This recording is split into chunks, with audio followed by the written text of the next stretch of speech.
KC പറഞ്ഞതിലൊരു തെറ്റുമില്ല. ഇതുവരെ pension കൊടുക്കാത്ത സർക്കാർ എന്തിന് ഇലക്ഷൻ്റെ തൊട്ട് മുൻപ് പെൻഷൻ കൊടുക്കാൻ തയ്യാറാവണം? ഇലക്ഷൻ്റെ തൊട്ട് മുൻപ് അതുവരെ കെട്ടിവെച്ച പെൻഷൻ തുക വിതരണം ചെയ്യുന്നത് ജനങ്ങളെ വിഡ്ഢികളാക്കുന്നതിന് തുല്യമല്ലേ? ജനങ്ങളുടെ അവകാശങ്ങളെ ചൂഷണം ചെയ്യുന്നതിന് തുല്യമല്ലേ? KC ഉള്ളത് പറഞ്ഞപ്പോൾ കൊഞ്ഞനം കുത്തുക, അതാണ് ഉണ്ടായത്. ഉള്ളത് പറയുമ്പോൾ കൊഞ്ഞനം കുത്തുക എന്ന നയമാണ് കുറച്ച് കാലം കൊണ്ട് സർക്കാർ സ്വീകരിക്കുന്നത്. അവരുടെ ഒരു നയമേ അത് തന്നെയാണ്.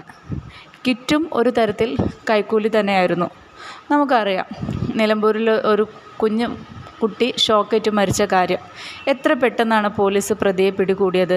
ഇതിനു മുൻപ് ചെന്താമരയുടെ ഒരു വിഷയം വന്നപ്പോൾ പോലീസ് ചെന്താമരയ്ക്ക് ബിരിയാണി വരെ കൊടുത്തു, അതും കുറേ ദിവസം കഴിഞ്ഞ് പിടികൂടിയിട്ട്.